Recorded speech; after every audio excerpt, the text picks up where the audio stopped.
Samsung a annoncé la sortie de sa nouvelle gamme de smartphones. Et à la suite de cette annonce, on pourrait croire que dans le monde des smartphones et aussi des iPhones depuis environ 2 ans, on tourne en rond. Mais non, c'est tout simplement que depuis environ 2 à 3 ans, les innovations ne sont plus faites sur le matériel, ou du moins pas seulement, mais aussi et surtout sur le logiciel, plus précisément sur la démocratisation des intelligences artificielles, avec en l'occurrence Galaxy AI, sur laquelle Samsung travaille depuis environ 7 ans. Il y a 7 ans chez Samsung, c'est le Galaxy S8 qui sortait. Rendez-vous compte du temps qu'ils ont passé à travailler dessus pour l'améliorer. Et ils vont encore l'améliorer parce que c'est purement logiciel. Donc, si tu veux tout savoir sur le nouveau Samsung Galaxy S24, S24 Plus et S24 Ultra, tu es tombé sur la bonne vidéo. Et si ce genre de contenu t'intéresse, je t'invite à cliquer sur le bouton s'abonner pour ne pas manquer les prochaines vidéos. Si tu es nouveau par ici, je te souhaite la bienvenue dans la communauté. Je suis Joachim, passionné de technologie, et sur ma chaîne, on parle de tout ce qui gravite autour de ces thèmes. Pour me soutenir, il te suffit de lâcher un pouce bleu, de commenter la vidéo et aussi de la partager autour de toi. Ça aide énormément au référencement de la chaîne.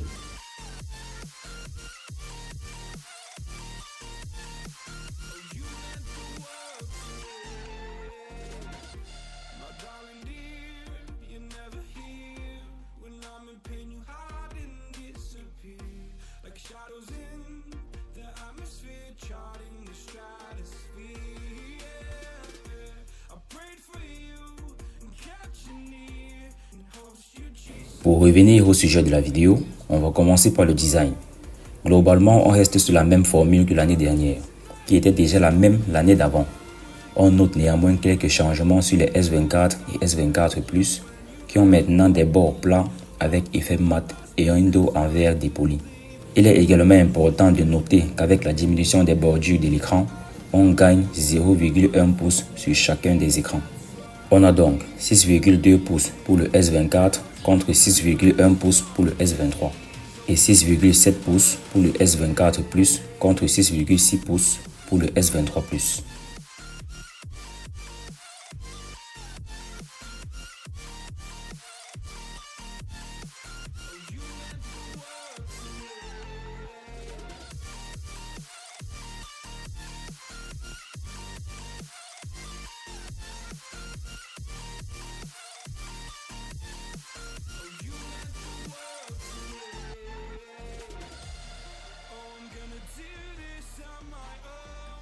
Sur le S24 Ultra, on note également quelques petites modifications, principalement la disparition totale des bords d'écran incurvés après pratiquement 10 ans d'existence.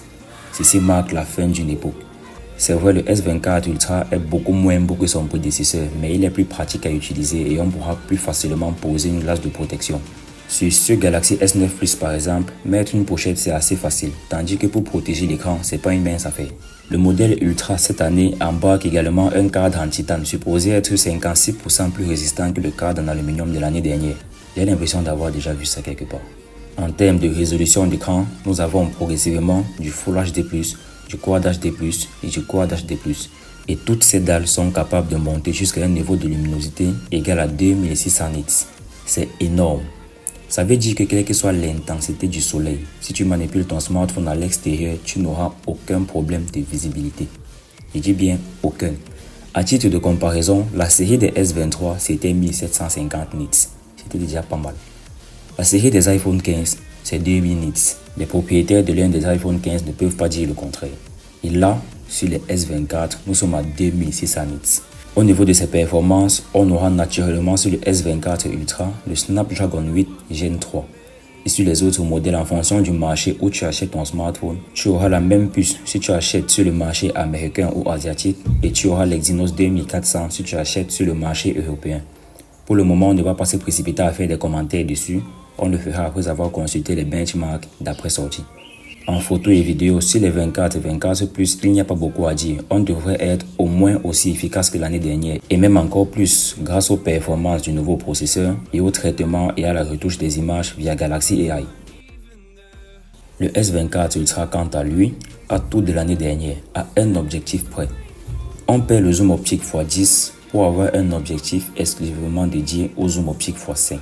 L'objectif en question quitte de 12 mégapixels à 50 mégapixels, ce qui permet quand même d'avoir un zoom numérique x10 plus que correct.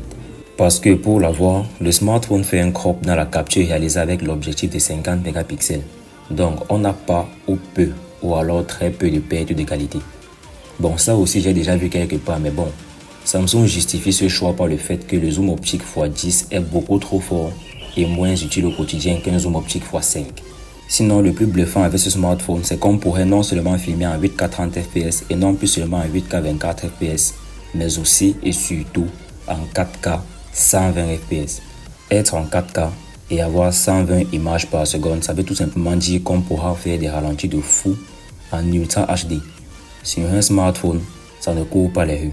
Et en plus, avec la nouvelle fonctionnalité qui s'appelle Instant Slow-Mo, on pourrait rester appuyé sur l'écran et sur n'importe quelle vidéo, le téléphone va générer automatiquement des images supplémentaires et on va finir par arriver à avoir 240 images par seconde. C'est vraiment bluffant. Nous aurons sur chacun de ces smartphones 7 ans de mise à jour Android et de sécurité, ce qui est très intéressant dans la mesure où Google l'avait déjà annoncé sur ses Pixel 8. Et vu qu'on parle d'eux, Samsung a signé un partenariat avec Google qui permet d'avoir un outil très performant de reconnaissance d'objets sur les images. À première écoute, on pourrait rapidement conclure qu'il s'agit de Google Lens, que tout utilisateur de smartphone Android pourrait avoir. Mais non, pas du tout. Vu ses performances et sa précision, j'ai envie de dire qu'il s'agit d'un Google Lens Pro Max. Alors, comment ça marche? Pour l'activer, il faut appuyer de manière prolongée sur le bouton Home et là tu as une espèce de capture d'écran qui est faite sur ton écran. Ça te permet de savoir que l'outil a été bel et bien activé. Ensuite, tu entoures l'objet sur lequel tu voudrais faire la recherche. Ça peut être du texte, une personne, un logo, un lieu ou n'importe quoi d'autre. Le geste pour activer cette fonctionnalité n'est pas loin d'un geste déjà connu chez Samsung et ce depuis longtemps. Il s'agit de faire un glisser du bas vers le haut à partir de l'un des coins inférieurs du smartphone pour activer l'assistant vocal Google et encore Google. Pour les fonctionnalités propres à Galaxy AI, il faudrait une vidéo entière pour tout vous détailler et j'en ferai justement une dans les prochains jours. Samsung annonce comme d'habitude des améliorations sur l'autonomie de ses nouveaux smartphones. Ça c'est comme les puces, faudrait d'abord attendre les benchmarks avant de se prononcer dessus.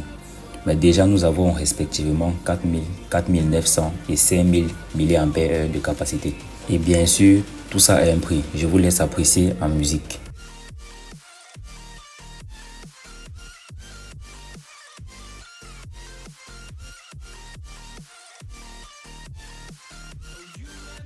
Est-ce qu'il faut se prononcer sur ces smartphones maintenant? Je pense que non. Il vaudrait mieux attendre la sortie officielle et les benchmarks pour se faire un avis fiable dessus. D'autant plus que, entre l'annonce et la sortie officielle, il y a généralement une mise à jour qui est faite par le fabricant pour apporter des derniers petits correctifs au produit. Merci d'être resté avec moi jusqu'à la fin. D'ici la prochaine vidéo, prends soin de toi. Peace.